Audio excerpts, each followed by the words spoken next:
Good morning. Welcome to Horizon Unitarian Universalist Church. My name is Sue Ridnour. My pronouns are she, her, hers. I am serving as your worship associate this morning. I am joined by our worship leader, Reverend Chris Rothbauer, whose pronouns are they, them, their. As we prepare for our service this morning, please be sure to check your order of service for important announcements about congregational life. And I think now we have an announcement from Menica. Okay. Good morning.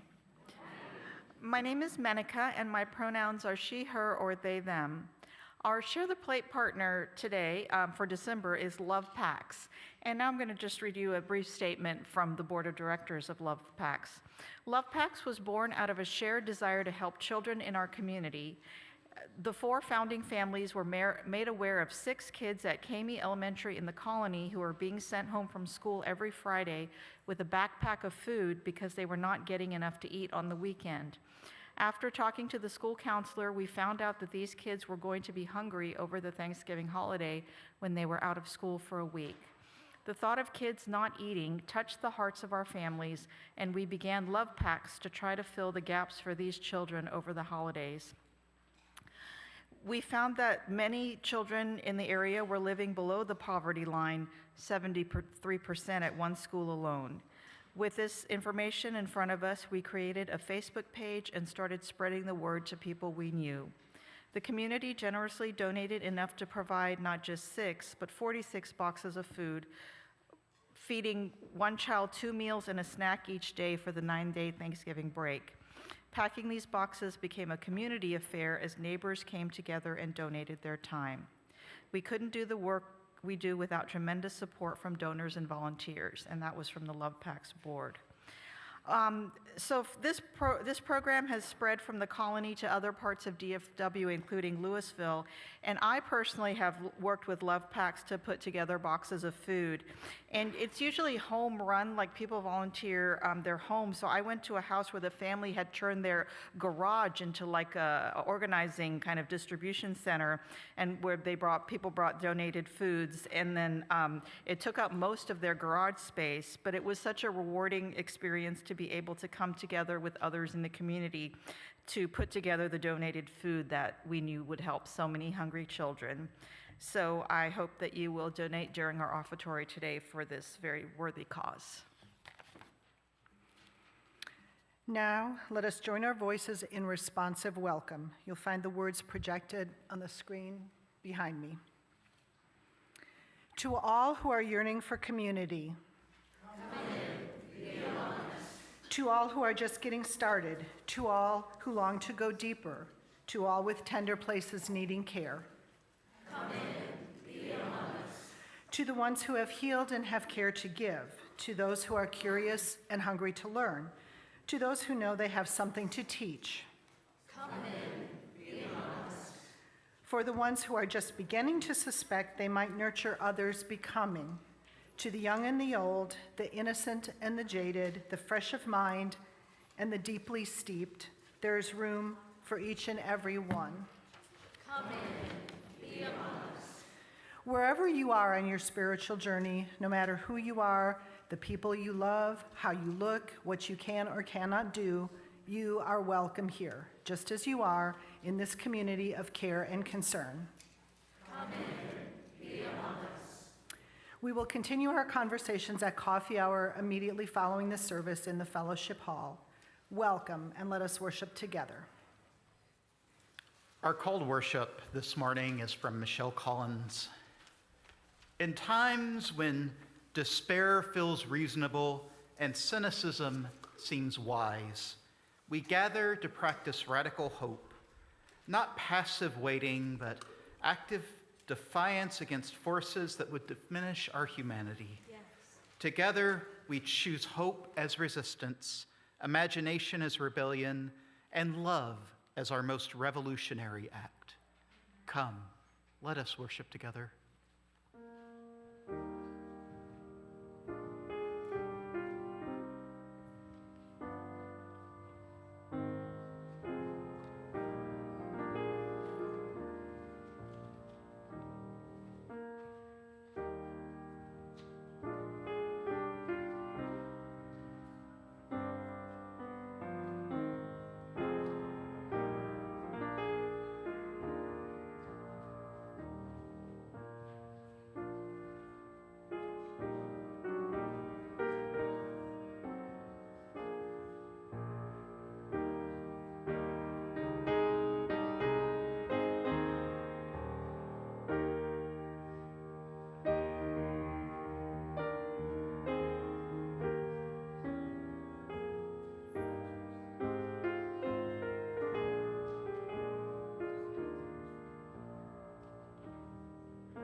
Please join me in a responsive chalice lighting from Leslie Takahashi.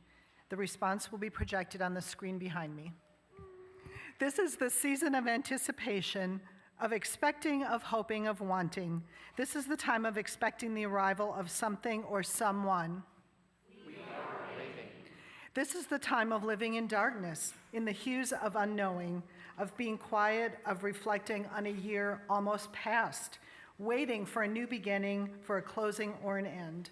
This is the time for digesting the lessons of days gone past, anticipating the future for which we are waiting. Waiting for a world which can know justice, waiting for a lasting peace, waiting for the bridge to span the divides that separate us, waiting for a promise of hope. For all of this, we are waiting.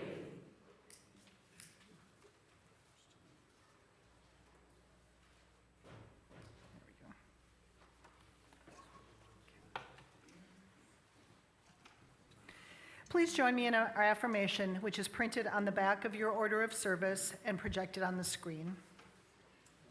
Love is the doctrine of our church.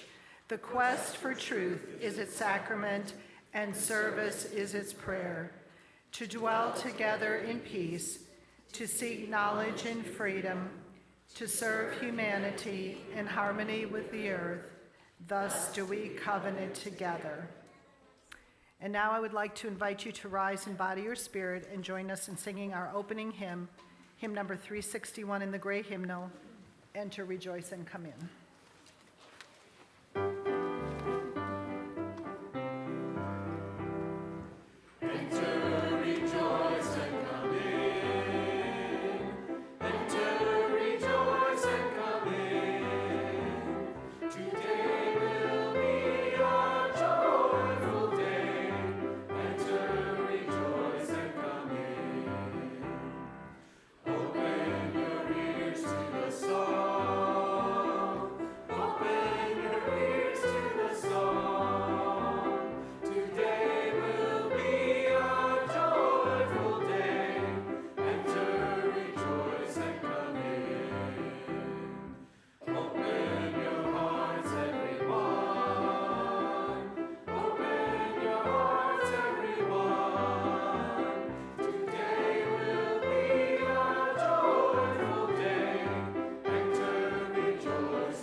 Good morning, everyone.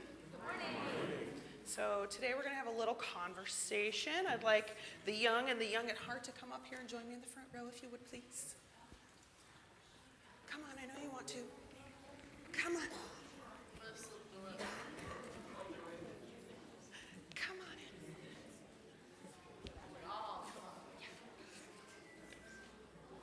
Excellent.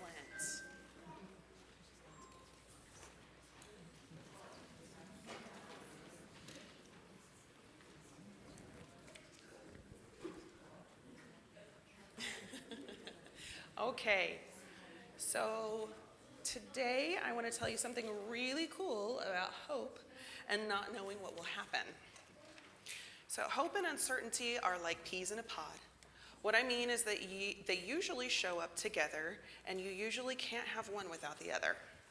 First, let's talk about uncertainty. Do you know what that is?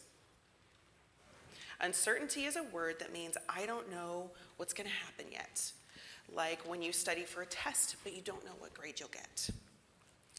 Now here's where hope comes in. Hope is the feeling that something good can happen, even if you're not sure. It's like telling yourself, I don't know what will happen, but good things are still possible. These are my glasses of hope.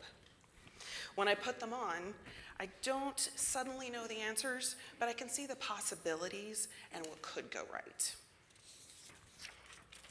I'm just gonna put these on my head for later. Hold on. There we go. Okay, so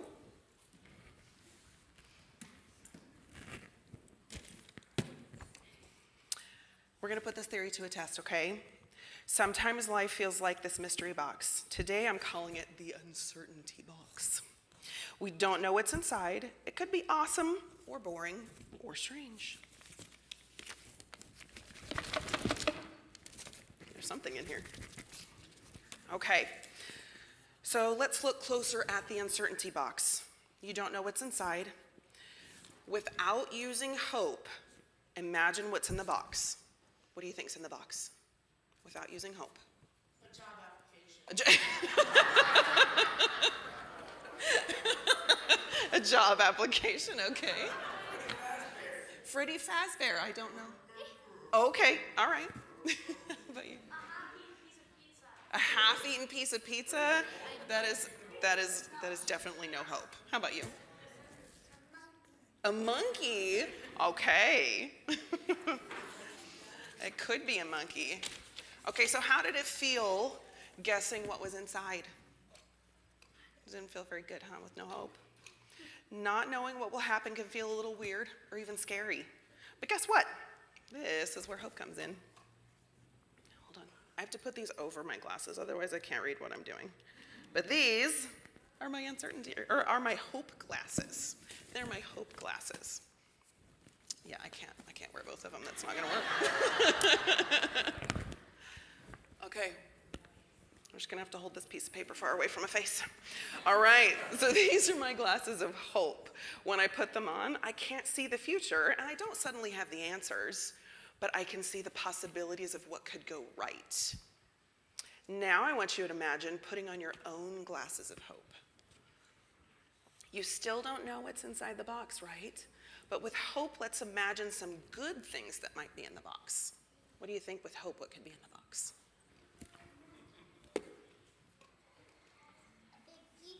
A big pizza, excellent, not half-eaten, definitely with hope. Okay, pretty fast.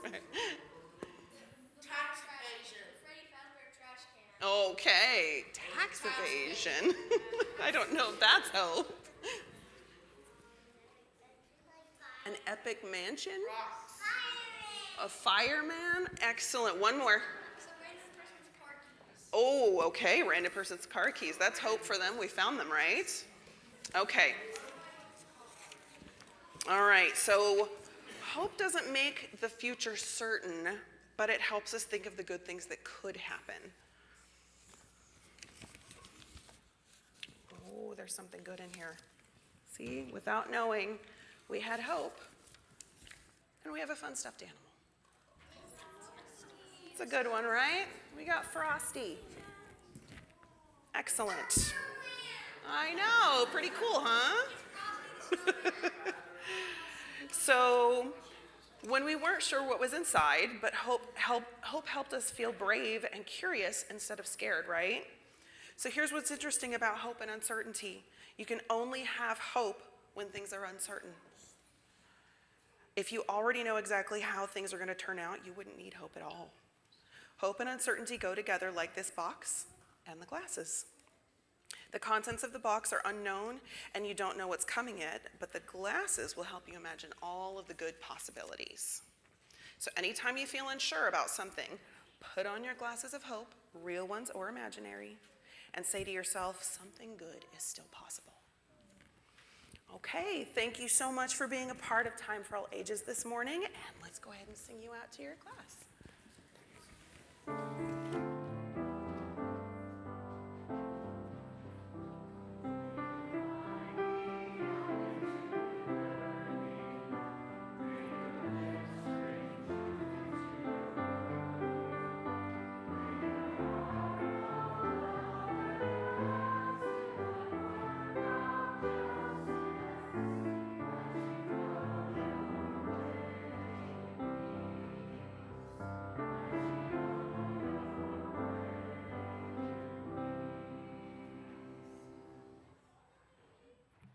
Good morning.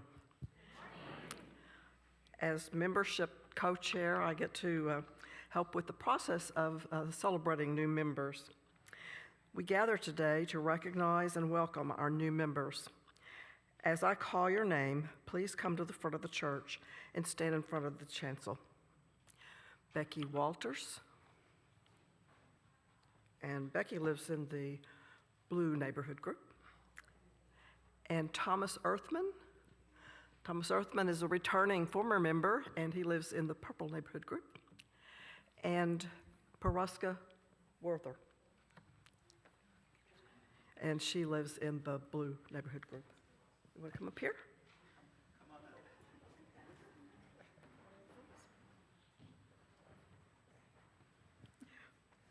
We at Horizon Unitarian Universalist Church welcome you as new members of our community this morning. You have come to worship, play, work, and grow among us. Ours is a free church community. We have no creeds, and you are free to bring your ideas and beliefs with you to share with others. I invite you to join us in the religious search for meaning and purpose of life, informed by our individual beliefs and the traditions of Unitarian Universalism. You have already signed the membership book. This morning, I invite you to celebrate that commitment in worship. In this gathering, we lift our voices in shared song. We bring ourselves before the holy in silence and in speech. We search together for meaning and truth in life. And we share the joys and sorrows of our lives with one another. Joining Horizon means being a part of this gathered community, speaking out on the future of the congregation, offering and receiving the gifts of the Spirit, committing your time, talent, and treasure in support of the mission of this church, and supporting others and being supported in return. If you will join us in this mission and work, will you please say, I will? I will. Will the members of the congregation please rise in body or in spirit and respond with the words projected behind me? We receive you with open hands and hearts. As you join us, we once again renew our commitment to this religious community. We are proud and happy to have you among us. Welcome, welcome, welcome.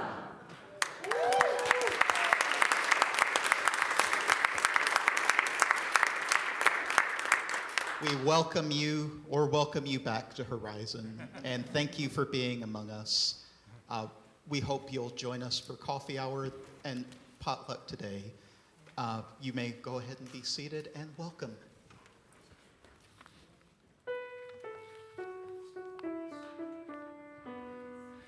I know this rose will open.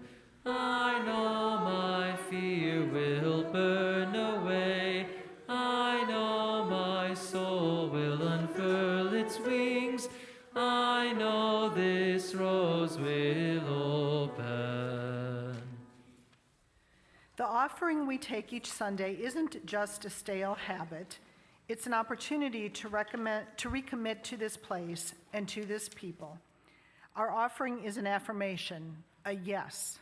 When we give, we say yes to something we value. With our gifts freely given, may we say yes to the values of our faith. May our offering help us practice Unitarian Universalism within and beyond our congregation as tools to empower our mission, to welcome radically, love boldly, grow spiritually, and serve courageously. As a reminder, this week, all non-pledge donations will go to support our December Share the Plate Partner Love Packs, which you heard Menica talk about. You can also donate to Share the Plate throughout the month on the Breeze app or online. Thank you to our members and friends who give and pledge electronically. You can still donate online via Breeze, but just know that we will be converting to a new platform called Realm Connect in the coming months, and there'll be more information coming about that. You can also donate online at horizon.org/donate. The offering will now be joyfully given and received. Thank you for your generosity.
We now take time to honor the sorrows and joys of this community, knowing that we are all interconnected and what affects one affects us all.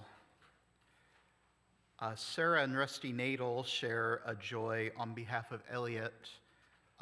Joy, he received his Eagle Scout pin and certificate yesterday, joining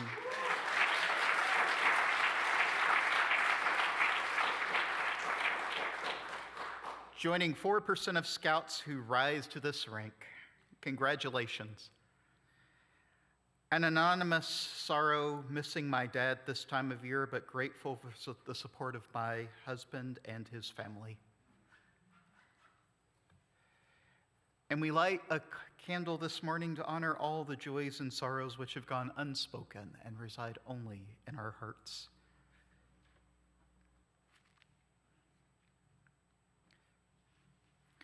Please join me in the spirit of prayer or meditation in whatever way feels right with these words from Julian Jamaica Soto.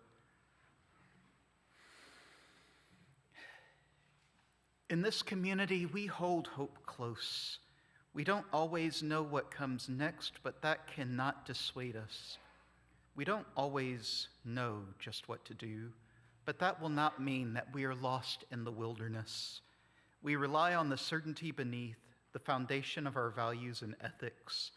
We are the people who return to love like a North Star and to the truth that we are greater together than we are alone. Our hope does not live in some glimmer of an indistinct future. Rather, we know the way to the world of which we dream, and by covenant in the move forward of one right action and the next, we know that one day we will arrive at home.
Blessed be.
A reading from Rebecca's Solnit.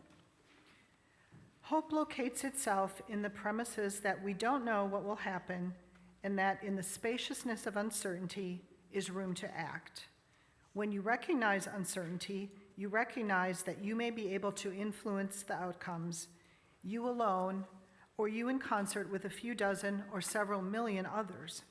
Hope is an embrace of the unknown and the unknowable, an alternative to the certainty of both optimists and pessimists. Optimists think it will all be fine without our involvement. Pessimists take the opposite position. Both excuse themselves from acting.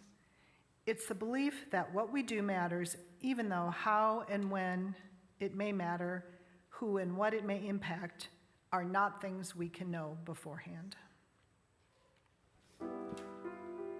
Singing along is absolutely encouraged.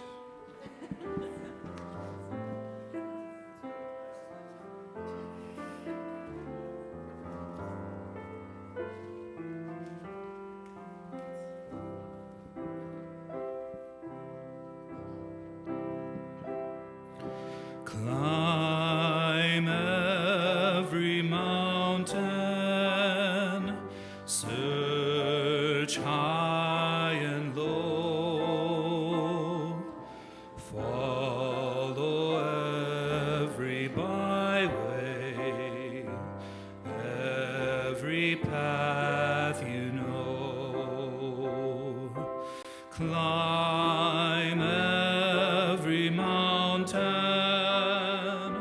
ford every stream, follow every rainbow, till you find your dream, a dream that will need all the love you can give. Every day of your life, for as long as you live.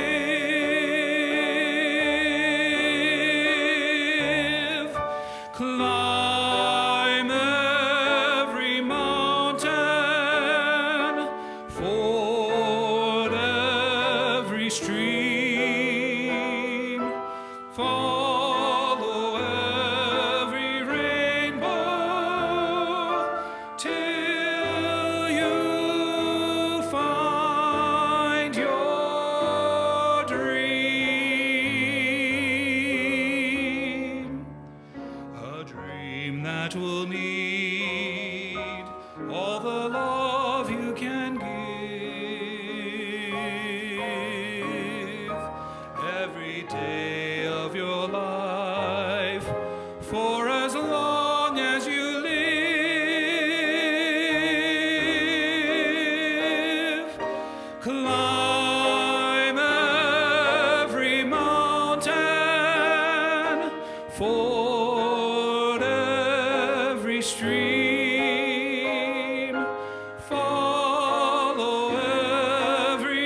This time of year has me thinking about Christmas of times past.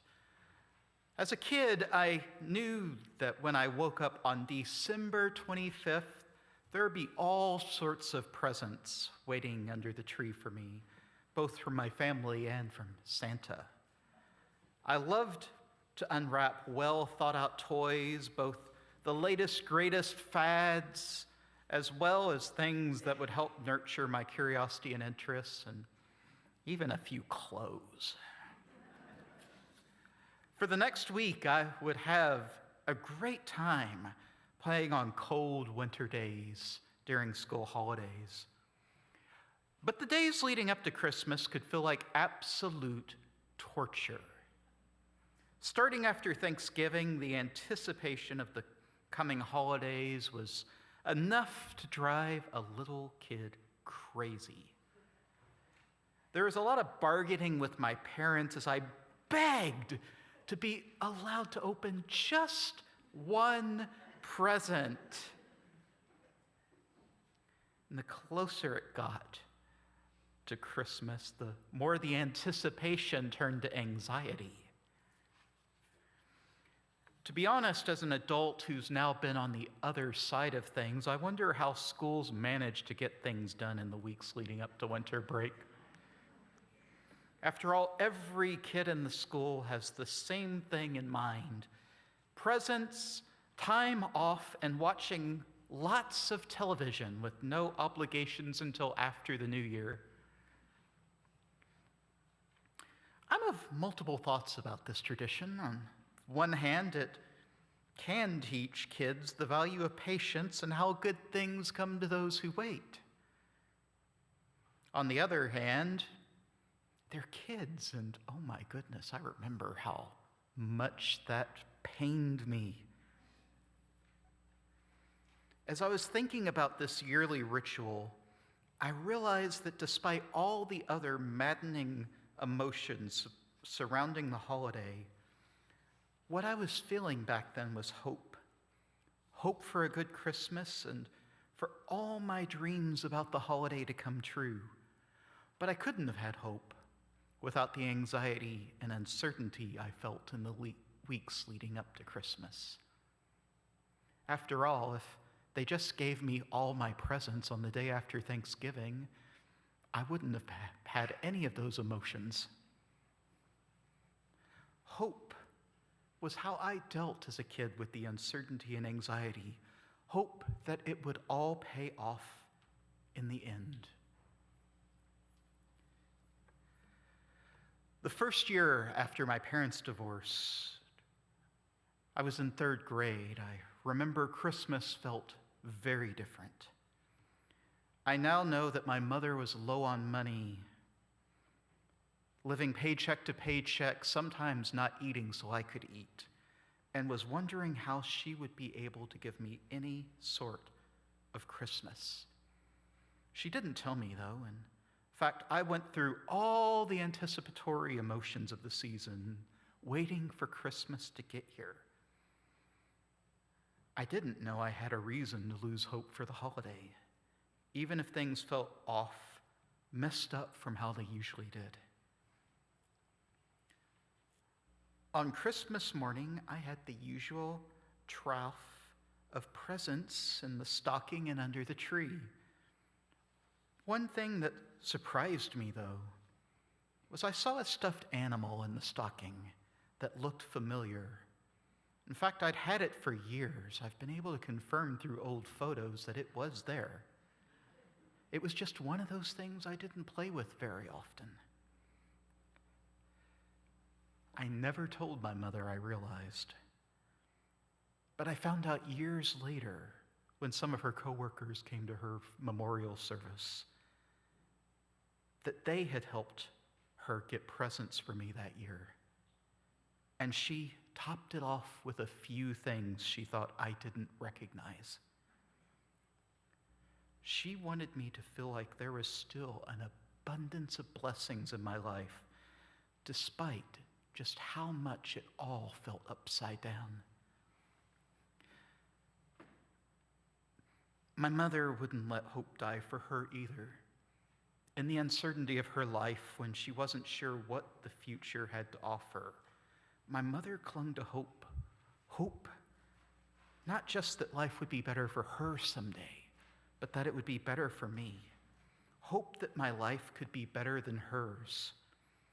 I am in many ways, I hope, the fulfillment of her hopes and what she wanted to bring to the world. In our reading this morning, Rebecca Solnit says that hope locates itself in the premises that we don't know what will happen, and that in the spaciousness of uncertainty is room to act. Without uncertainty, she believes, there is no room or reason for hope. Giving me my presents on the day after Thanksgiving would have taken away the uncertainty by far. But uncertainty is the breeding ground for any possibility of choosing hope. Hope springs because the alternative in times of uncertainty is to fall into hopelessness. Solnit says, for comfortably situated people, hopelessness means cynicism and letting ourselves off the hook. If everything is doomed, then nothing is required. Hope allows the breeding ground for action when it feels like nothing else is possible.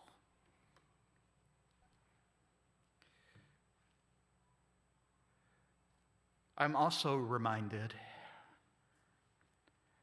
many of you know I started playing rugby, and there is a rugby player I was thinking a lot about who was on board United Flight 93.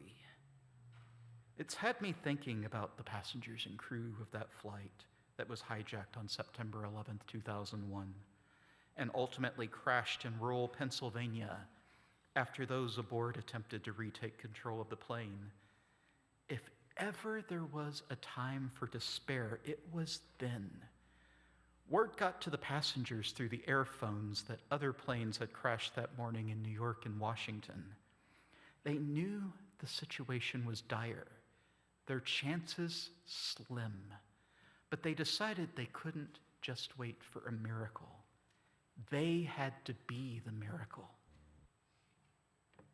They had hope, even the slightest hope they could stop the hijackers, save whoever they were targeting, maybe even save themselves. And that hope pushed them into action. An action that, while it didn't save their own lives, stopped further loss of life in Washington, D.C. that day. There is a reason they've rightfully been called heroes. Solnit says, when you recognize uncertainty, you recognize that you may be able to influence the outcomes. You alone, or you in concert with a few dozen or several million others. Hope is an embrace of the unknown and unknowable, an alternative to the certainty of both optimists and pessimists. The crew of Flight 93 could have given in to the certainty of their deaths. My mother could have given in to the certainty of her poverty. But sometimes, when one refuses to give in to what is certain, one can find action to take, action that embraces the fact that none of us know what will happen in 10 minutes or tomorrow or a year from now. Maybe, just maybe, you and I and a bunch of our friends might be able to influence what happens next. As the Buddha put it, the past is already gone, the future is not here. There's only one moment for you to live, and that is the present moment.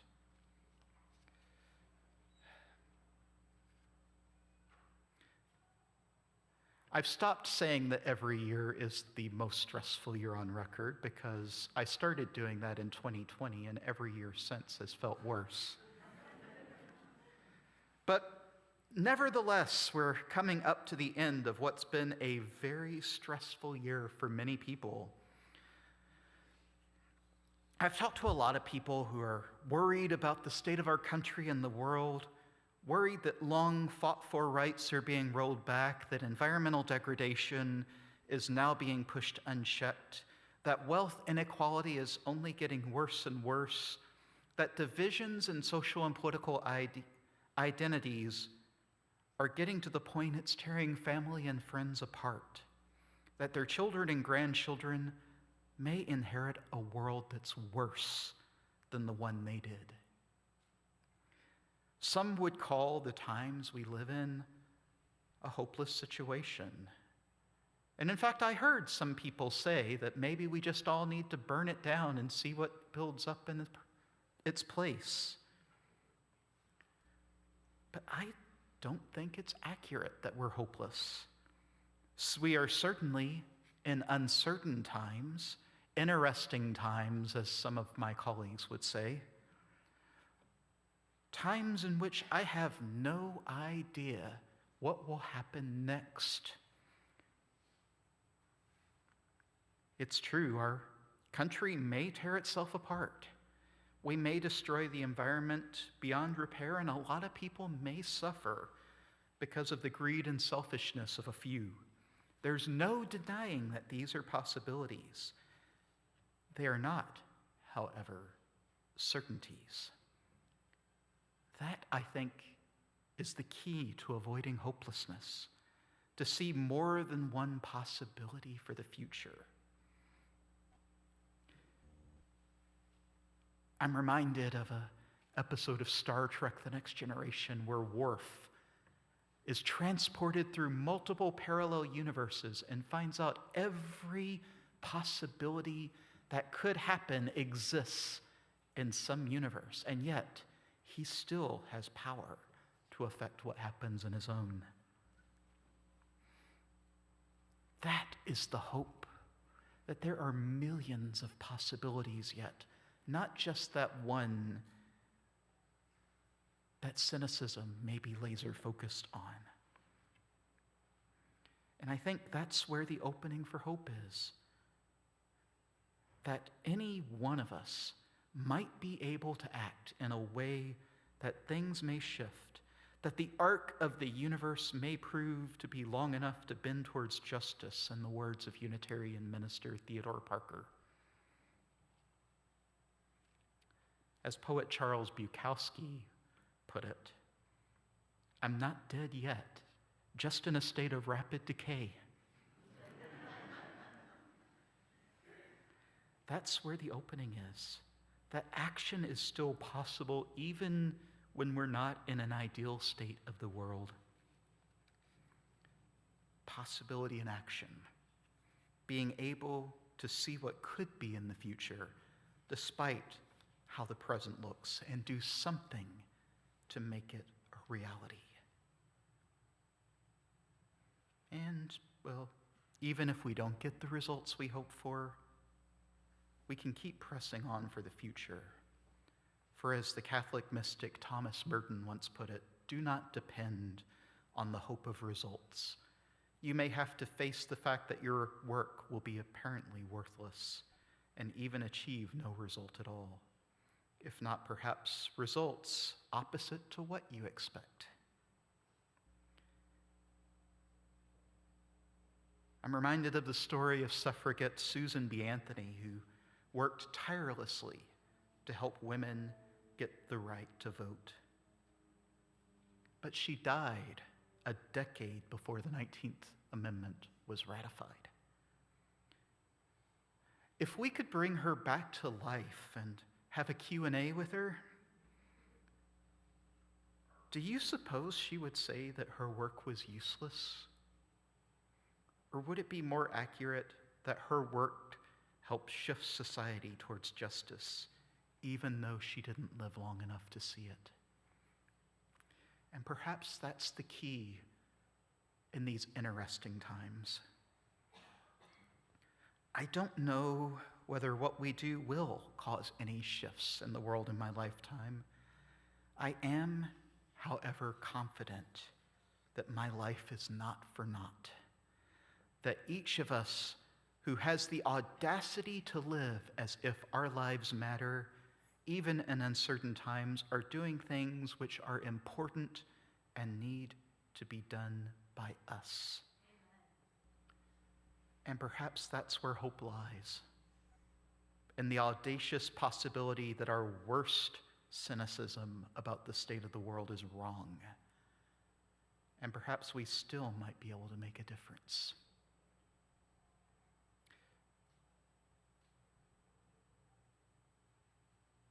Next month, we'll be talking about resistance, so we'll come back to this theme. But in order to have resistance, maybe we can have a little bit of hope. We're not dead yet, just in a state of rapid decay. May it be so.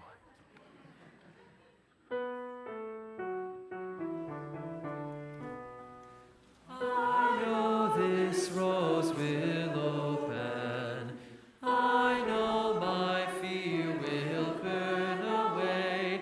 I know my soul will unfurl its wings.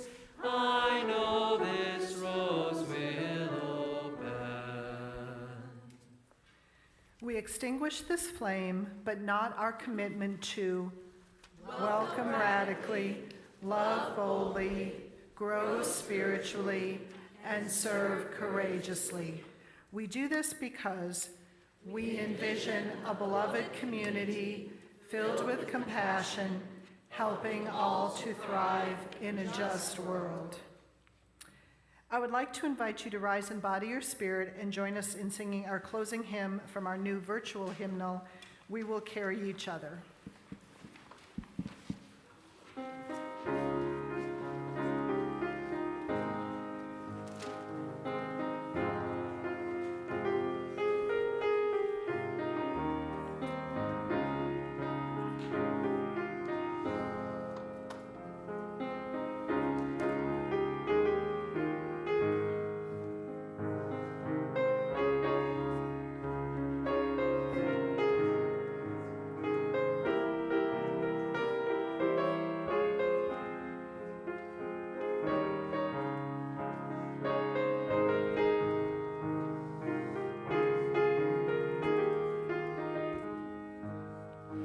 I am looking for shelter in a friend.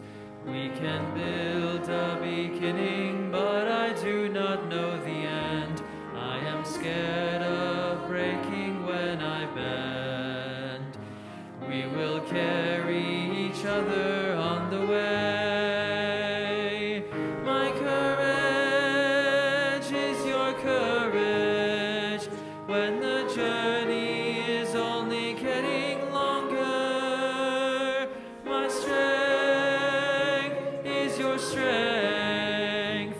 We will carry each other on the way. There are prayers I don't know how to say, but I still find solace when I close my eyes to pray. What I've lost and what I hope can stay. We will carry each other on the way. My courage is your courage when the journey is only getting longer. My strength is your strength. We will carry each other on the way. There I'm full and I am running out. I'm a flooding river and I'm living through the drought. I have firm conviction and my heart is full of doubt. We will carry each other on the way. My courage is your courage when the journey is only getting longer. My strength is your strength. We will carry each other on the way. There are people I have never met.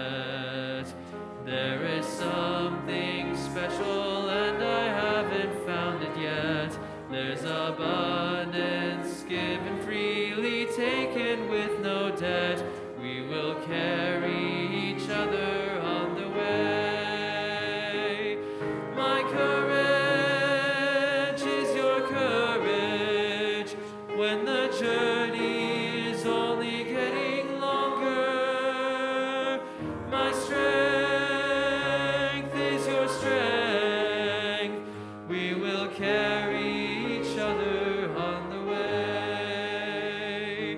My courage is your courage when the journey is only getting longer. My strength is your strength. We will carry each other on the way. Our benediction is by Michelle Collins. Go from this place knowing that hope is not a certainty, but rather a choice. When the world offers you despair, choose possibility. When cynicism seems reasonable, choose engagement. May our hope be grounded in love and expressed through action. And may we return here when you need to find the courage to choose again. We take the fire within us and share it with others as we go. Amen. Blessed be, and go in peace.